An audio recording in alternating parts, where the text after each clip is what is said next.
Welcome back to my channel নিরামিষ কিচেনে সবাইকে অনেক স্বাগতম। বন্ধুরা, আজ আপনাদের জন্য নিয়ে এসেছি সম্পূর্ণ হাই প্রোটিন একটি হেলদি টেস্টি ব্রেকফাস্ট। এটা যে কেউ খেতে পারে, একদম মশলা নেই আর তেল নেই বললেই চলে। মাত্র 1 টিস্পুন তেল দিয়ে আজকের এই ব্রেকফাস্ট তৈরি। তো বন্ধুরা, এটা আপনারা কেকও বলতে পারেন, মানে ঝাল কেকও এটা বলতে পারেন। কতটা ক্রিপসি হয়েছে ওপরটা আর ভেতরটা একদম সফট, পুরো কেক। তো প্রথমে এখানে আতপ চাল নিয়েছি। দেখুন, যতটা আতপ চাল নেব, ধরুন এখানে যদি 100 গ্রাম আতপ চাল থাকে তাহলে 60 গ্রাম মতো গ্রিন মুগ, পিনাট ওই 60 গ্রাম মতো। পিনাটের তো ওজনটা একটু বেশি। এখানে চানা ডাল 50 গ্রাম মতো, 50 থেকে 60 গ্রাম মতো। এই 4টি উপকরণ আমি ভালোভাবে ধুয়ে নেব। ধুয়ে এই জলে ভিজিয়ে রাখবো রাতভর। ধরুন আমি রাতে এটা ভিজিয়ে রাখলাম আর সকালে ব্রেকফাস্টটা রেডি হবে। তা দেখুন কতটা ফুলে উঠেছে। সমস্ত উপকরণগুলি ভালোভাবে না ফুটলে কিন্তু এই প্যানকেকটা ভালোভাবে তৈরি হবে না। তা এই যে চাল ডাল বা গ্রিন মুগগুলো, এগুলো ভালোভাবে ধুয়ে নেব। আর ধুয়ে দেখুন বাদামগুলোর খোসা ছাড়িয়ে নিয়েছি, 2-1টা রয়ে গেছে। আর বাদাম ভিজিয়ে রাখলে এইভাবে একটু ডলা দিলেই খোসাটা উঠে যায়। এর মধ্যে আদা আর কাঁচা লঙ্কা দেব। দিয়ে অনেকগুলি, সেহেতু একবারে হবে না, আমি দুবার করে মিক্সিতে এটাকে পেস্ট করে নেব। একবার দিলে কোনো মতেই হবে না আর ভালো হবে না, তাই দুবারে কাঁচা লঙ্কা আর আদা কিন্তু দিতেই হবে, তাহলে বেশি টেস্টি হবে। দিয়ে দেখুন পেস্টটা কেমন তৈরি হয়েছে। খুব বেশি জল দেওয়া যাবে না, ধরুন 1 চামচ জল দেব। এখানে চাল ডাল ধুয়ে আমি জলটা ঝরিয়ে নিয়েছি। আর চাল ডাল থেকে কিন্তু অনেক নোংরা বেরোয়। যতক্ষণ না পরিষ্কার জল বেরোবে বন্ধুরা, ততক্ষণ কিন্তু ভালোভাবে ধুয়ে নেবেন। ধুয়ে একদম জল ঝরিয়ে নেবেন। আর মিক্সিতে পেস্ট করার সময় জাস্ট সামান্য একটু দেখে জল দিতে হবে, জাস্ট সামান্য একটু। মানে কেক তৈরি করার সময় আমরা যেমন জল দিই বা দুধ দিই, জল তো দিই না, দুধ দিই, সেইভাবে। তো দেখুন কতটা জল দিয়েছি, মানে 1 টিস্পুন দিয়েছি। আর ভালোভাবে ভিজে গেলে জল দেওয়ার প্রয়োজন হয় না। মেন হচ্ছে ভালোভাবে অন্তত 10 ঘন্টা ভিজিয়ে রাখতে হবে। মানে 10 ঘন্টা না হলেও 6-7 ঘন্টা তো ভেজাতেই হবে। আমি সন্ধ্যার সময় 9টার সময় এটাকে ভিজিয়েছি। 10, 11, 12, 8টার 9 ঘন্টা মতো আমি ভিজিয়ে রেখেছিলাম।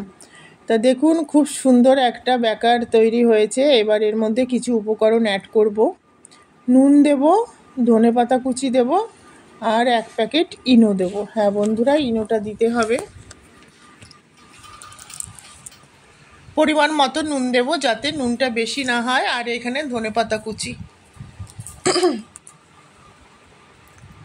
দিয়ে এবার এটাকে ভালোভাবে মিক্সড করতে হবে। ইনোটা দেওয়ার সঙ্গে সঙ্গে দেখবেন এটা একদম বাটিটা প্রায় ভর্তি হয়ে যাবে। আপনাদের কাছে ইনো না থাকলে খাওয়ার সোডা দিতে পারেন, তবে সেক্ষেত্রে কেমন হবে আমি জানি না। এই ইনোটা দিলে আমার কাছে বেশি টেস্টি লাগে আর বেশি ফ্লুফি হয়, খেতেও অসাধারণ লাগে।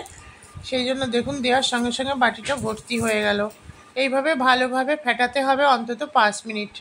5 মিনিট যত ভালোভাবে ফেটানো হবে কেকটা কিন্তু ততটা ফ্লুফি হবে, ততটা স্পঞ্জি হবে। এইভাবে ফেটিয়ে নেব। ওদিকে একটা তাওয়া বসিয়ে দিয়েছি, তাওয়াটা গরম হচ্ছে। এইবার এই তাওয়ায় 1 চামচ সর্ষের তেল দেব। যদি ভালো কালার আনতে চান তাহলে সর্ষের তেল দেবেন বন্ধুরা, কারণ সর্ষের তেল একটু ইয়েলো টাইপের, কালারটা ভালো। তাওয়া দিয়ে ধোয়া উঠে গেলে তারপর গ্যাসটা একদম লো করে দিতে হবে, না হলে পুড়ে যাবে আর কেকটা তৈরি হবে না। আর উপরটা একদম ক্রিপসি হবে, ভেতরে স্পঞ্জি। এইভাবে পুরো ব্যাটারটা আমি ঢেলে দিলাম। দিয়ে এইবার সাঁড়াশি দিয়ে এইভাবে নাড়িয়ে দেবো, তাহলে চারিদিকে ছড়িয়ে যাবে। দেখবেন এই যে হয়েছে, পুরো তাওয়াটা ভর্তি হয়ে যাবে, এতটা ফুলুপি হবে। এর উপরে কিছুটা উপকরণ অ্যাড করব, সেটা নারকেল কোড়া, কিছুটা তিল আর একটু সর্ষের তেল। নারকেল কোড়া দিলে দারুণ টেস্টি হয়। এইভাবে আমি দিয়ে দেব। আর কেউ যদি চান তাহলে কেকের ভেতরেও নারকেল কোড়া দিতে পারেন, আমি একদম দিতে ভুলে গেছি। নারকেল কোড়া দিয়ে তৈরি করলেও কিন্তু খুবই টেস্টি হয়। এবার কিছুটা পরিমাণ তিল চারিদিকে ছড়িয়ে দেব। খেতে দারুণ লাগে, আপনারা একবার তৈরি করে খেয়ে দেখবেন। আর এটা তৈরি করে আপনারা কিন্তু বাচ্চার স্কুলের টিফিন বক্সে দিতে পারেন বা অফিসের লাঞ্চ বক্সেও দিতে পারেন। তাহলে কী হবে, সকালে যদি পেট ভর্তি করে খাবার খেয়ে যায়, আর টিফিনের জন্য একদম আদর্শ খাবার। তো এইভাবে একটু সর্ষের তেলের উপর দিয়ে এইভাবে ছড়িয়ে দেবো 1 টিস্পুন সর্ষের তেল। কালারটা ভালো আসবে, দারুণ একটা ফ্লেভার আসে, আর খেতেও কিন্তু ভালো লাগে।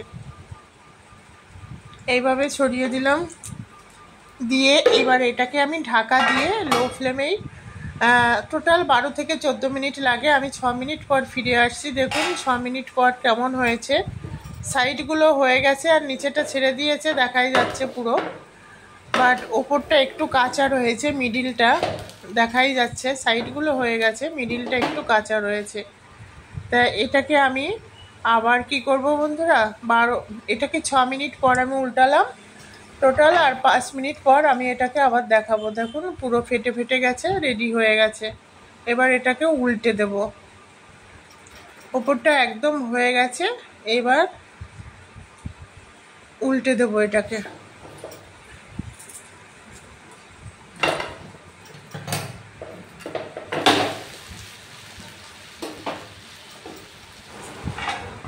আবার বন্ধুরা এটাকে 5 মিনিট মতো আমি কুক করব উল্টে দিয়ে। তারপরে 5 মিনিট পর ফিরে এসেছি। কালারটা জাস্ট দেখুন, মানে কতটা ক্রিপসি হয়েছে দেখেই বোঝা যাচ্ছে। আর এই দেখুন এই কালারটাও সুন্দর এসছে, আর তিলটা এত সুন্দর মুচমুচে লাগে, নারকেল কোড়াটা জাস্ট অসাধারণ। তো এবার কেটে আপনাদের দেখাবো।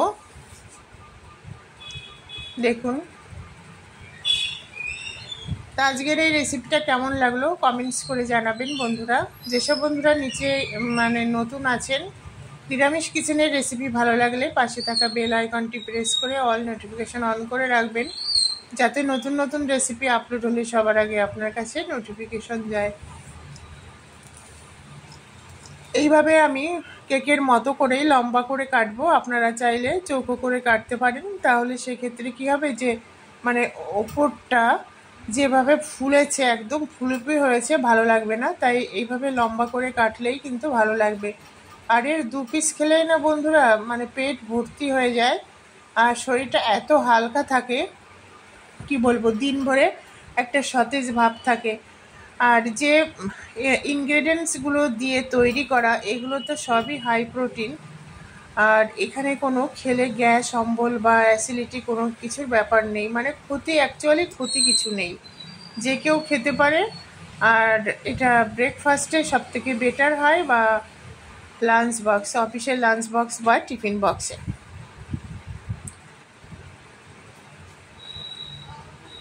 দেখুন কতটা স্পঞ্জি হয়েছে, রুটি দেখেই বোঝা যাচ্ছে। এটা আমি টমেটো সস বা কাসুন্দি বা মেয়োনিজ দিয়ে খেতে পারেন। মেয়োনিজ দিয়েও ভালো লাগবে, কাসুন্দি বা টমেটো সস যদি সেটা না থাকে সেটা আপনারা এটা নর্মালও খেতে পারেন, কারণ বাচ্চারা একটু ওগুলি চায়। তা আমি আজকে টমেটো সস আর কাসুন্দি দিয়ে এটা সার্ভ করেছি, আপনারা চাইলে শুধুও খেতে পারেন। তো বন্ধুরা আবার আপনাদের সঙ্গে দেখা হবে নতুন কোনো রেসিপি নিয়ে। যেসব বন্ধুরা নিরামিষ কিচেনের পাশে আছেন সবাইকে অনেক অনেক ধন্যবাদ, শুভেচ্ছা, ভালোবাসা এবং বড়দের আমার সশ্রদ্ধ প্রণাম। সবাই খুব ভালো থাকবেন, সুস্থ থাকবেন, সুরক্ষিত থাকবেন। আবার আপনাদের সঙ্গে দেখা হবে নতুন কোনো রেসিপি নিয়ে। আর এইভাবে প্যানকেক তৈরি করে অবশ্যই খাবেন। Tata, bye bye.